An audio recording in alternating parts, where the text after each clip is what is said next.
Karnataka CM Siddaramaiah high court की शरण में जांच आदेश के खिलाफ लगाई याचिका। कर्नाटक के मुख्यमंत्री सिद्धारमैया ने कथित मूडा घोटाले में मुख्यमंत्री पर मुकदमा चलाने के राज्यपाल थावर चंद गहलोत द्वारा जारी आदेश को कर्नाटक उच्च न्यायालय में चुनौती दी है। इस तरह अब सीएम हाई कोर्ट की शरण में चले गए हैं। जस्टिस हेमंत चंदन गोदार ने कहा है कि उच्च न्यायालय इस मामले की सुनवाई आज या कल करेगा, बेशर्त मुख्य न्यायाधीश की मंजूरी मिल जाए।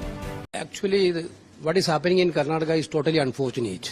There is a clear conspiracy of BJP and JDS to destabilize the Siddaramaiah government, which is most popular government in Karnataka, which is addressing the concern of the common poor people of Karnataka. Their target is very clear to destabilize Siddaramaiah. Siddaramaiah is the most popular chief minister who stands for the poor people of the state. They want to tarnish his image. But Congress party is strongly standing with the government.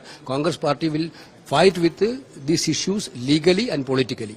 Thank you. घोटाले में कर्नाटक के मुख्यमंत्री के खिलाफ मुकदमा चलाने का राज्यपाल ने अनुमति दी। किस तरह से ये पूरी तरीके से भारतीय जनता पार्टी की साजिश है कि कांग्रेस के जहां भी लोग हैं उनको कमजोर करना, उनके खिलाफ मुकदमे चलाना। इतने घोटाले किए भाजपा के सीएम कर्नाटक के येदियुरप्पा ने, क्या हुआ उसका?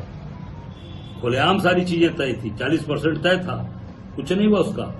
कांग्रेस का के कार्यकर्ता काम कर रहे हैं, कार्यकर्ता वहां के सीएम काम कर रहे हैं, तो उनको कैसे भी उन्हें प्रताड़ित करना और उन्हें बदनाम करने पे भारतीय जनता पार्टी के लोग काम कर रहे हैं। ये राज्यपाल क्या केंद्र के इशारे पर काम कर रहे हैं? बिल्कुल केंद्र के द्वारा ही नामित है, भारतीय जनता पार्टी के लोग हैं। और पूरी तरीके से जैसे आपने देखा बनारस के चुनाव में, मोदी के चुनाव में 8 राज्यपाल घूम रहे थे, चुनाव प्रचार कर रहे थे, लेफ्टिनेंट गवर्नर आके चुनाव प्रचार कर रहे थे बनारस में। तो उन्होंने तो सारी पद और प्रतिष्ठा खत्म करके चुनाव प्रचार कर रहे थे राज्यपाल। इससे साबित होता है कि कर्नाटक में पूरी तरीके से ये केंद्र सरकार की साजिश के तहत ये काम किया। Bureau report, team top story news.